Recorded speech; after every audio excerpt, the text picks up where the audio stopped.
Homework 15, Properties of Logarithms, Video 2, Expanding a Logarithmic Expression. There's basically three types of problems we're going to do in this homework.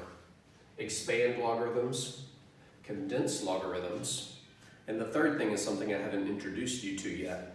I'll show you at the end. By the way, the third thing will answer the question, how do I put any log problem in a calculator? Well, let's get back to expanding a logarithmic expression. When you expand a logarithmic expression, you usually start with a single logarithm, and your objective is to use the product, quotient, and power rules to rewrite that one log as the sum and or difference, it may be one, the other, or even both, of multiple logs while trying to minimize the arguments. And really, it's this minimize the arguments clause that is the key goal of expanding logarithms. I'll explain why after we've expanded these. Making a note off the screen, why expand. Hopefully I'll remember to answer it at the end of this video.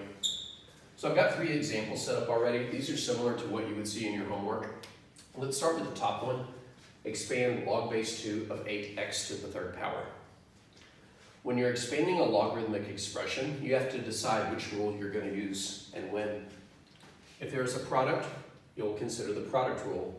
If there's a quotient, you'll consider the quotient rule. And if there's a power, you'll consider the power rule. Now, more often than not, multiple rules will apply.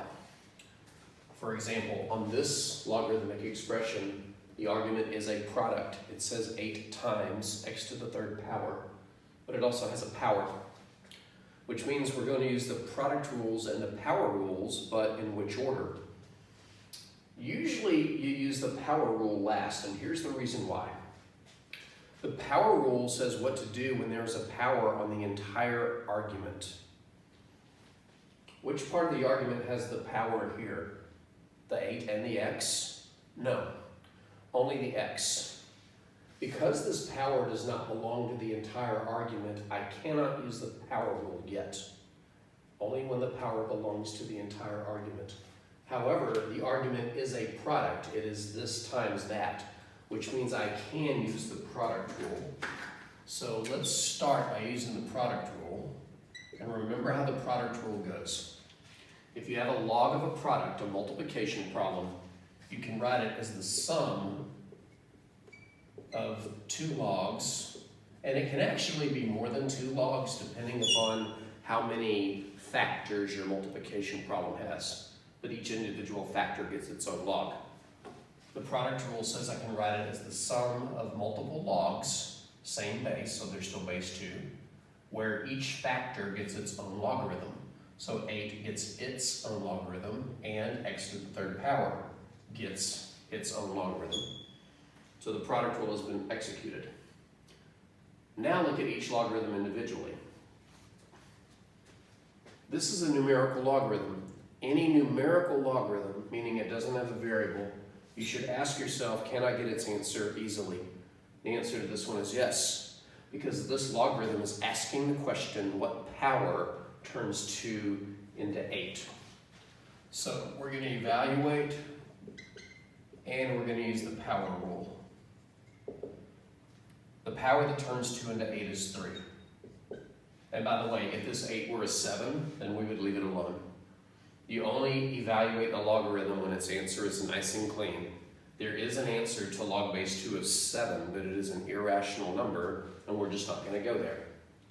Now the other logarithm has a power in it, and now we can use the power rule, because this power belongs to the entire argument. It belongs to the x. So the power rule says I can take this 3, pull it down, and make it a coefficient of the log, leaving the x behind.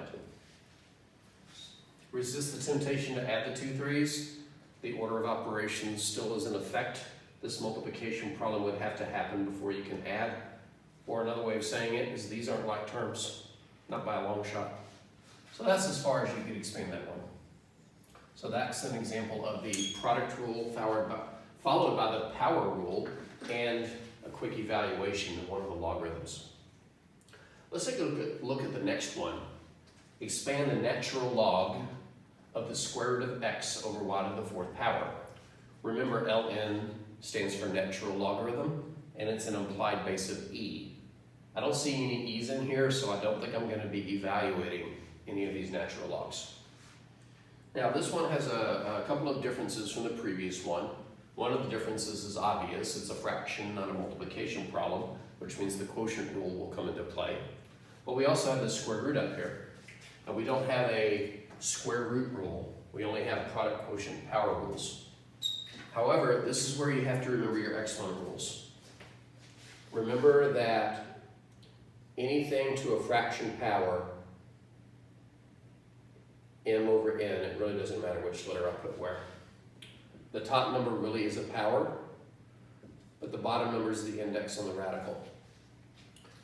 If you're doing logarithms and there is a radical, you are expected to turn it back into a fraction power. You merely have to identify the index on the radical and the power inside on the radicand. In this case, the x has an implied first power to it, and a square root has an implied index of 2. So the square root of x can be written as x to the 1/2 power. We'll do that in the first move. Speaking of the first move, power rule or quotient rule? What should we do first? We must do the quotient rule first, for the same reason we must do the product rule first up here. You can only do the power rule when the power is on the entire argument. Neither of these powers, 4 or 1/2, is on the entire argument. So I can't use the power rule, but I can use the quotient rule.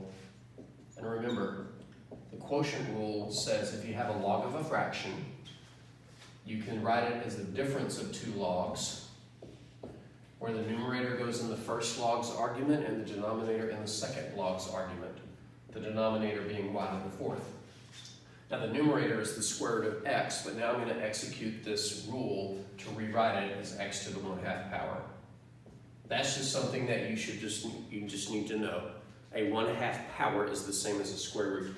And I think I said this earlier, but for those of you going into calculus, you're expected to know this rule and be able to execute it at a moment's notice without thinking twice. Oh, it's just a fraction power.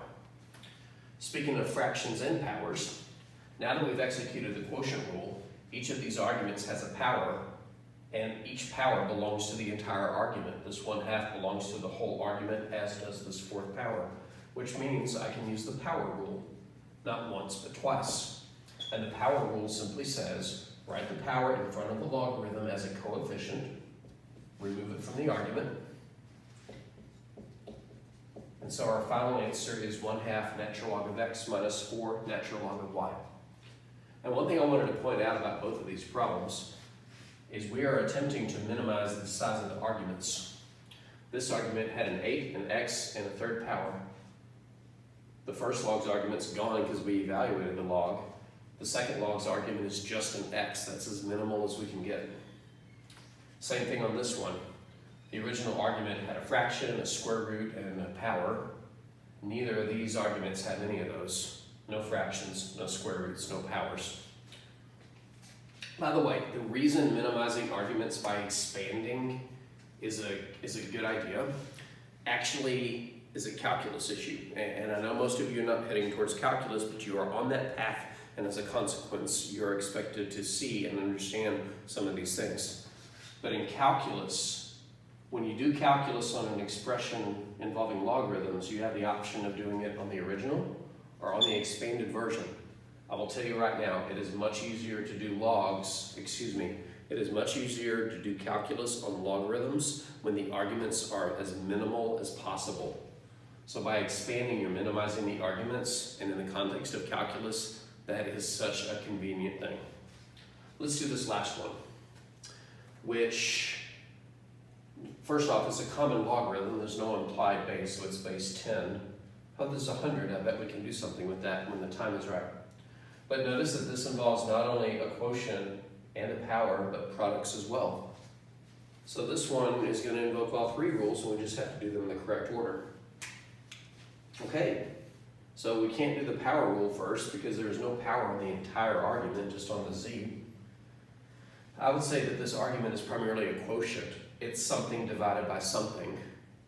Each of those somethings are products, but that's okay. So we're going to do the quotient rule first, which says we're going to rewrite the logs of the fraction as a difference of logs with the same base as before, so it's still base 10.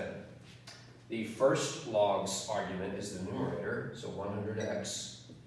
The second logs argument is the denominator, so yz to the second power. And now each of those are products, so we can use the product rule. But there's one place where you have to be careful. It's not in the first one. The log of a product is just the sum of the logs of the product's factors. So log of 100 plus log of x is what the first log expands into. But here's where you have to be careful. This log is preceded with a minus. So this minus belongs to the log, and this log is about to get expanded. So when I expand this log using the product rule, that minus belongs to the entire expansion. So I'm going to open up some parentheses and apply the product rule to log of yz squared. Again, the product rule just says the log of a product is the sum of the logs of the factors of the product. So the y gets its own log and the z squared gets its own log. But because there was a minus in front of the original logarithm, this minus belongs to the entire product, which means in a moment I'm going to distribute the minus and it will go to both the log of y and the log of z squared. So now let's use the power rule. There's only one argument with the power, and it's this one. So that 2 is about to come down. But two other things are going to happen. One, as I previously mentioned, the minus in front of the sum of the logs will get distributed. So both of these logs will become negative. But look, we have log of 100. You can put that in your calculator because it should have a log button. But remember, log with no base is base 10. And the logarithm is a question. What power turns 10 into 100? This power turns 10 into 100. 10 to the second power is 100. That means that the value of log of 100 is just 2 plus log of x. And now I'm going to distribute the negative, so the log of y becomes negative, and so does this one. But the power rule will say grab this power, which now belongs to the whole argument, and put it as a coefficient in front of the log. So it took a little longer to get there. But the expanded version of log of 100x over yz squared is 2 plus log x minus log y minus 2 log z. Challenge. It is plausible to get the answer immediately. In other words, it's plausible to look at all of these problems and just instantly write down the answer. Everybody's going to get their own log. Let me rephrase that. Every part of a multiplication or division problem gets its own log. If there's a power on it, then it's going to show up in front of that log. So really the only question is which logs come out positive or which ones come out negative. And the answer is really easy. If you are a factor in a denominator, your log ends up negative. This y's log ended up negative. This y's log ended up negative. This z's log ended up negative because of the distributed minus sign. So it's possible to completely take apart a log in one move. The only thing you have to be on the lookout for are things like, can I evaluate a logarithm with log of 100 or log of 8? And oh no, there are radicals, which I need to think of fractions. I think this video's gone on pretty long. I thought I'd throw in one more real quick example to show you how to do it instantly. Yeah, we're already past the 14-minute mark. So I think I'll show you in the next video how to expand in one move.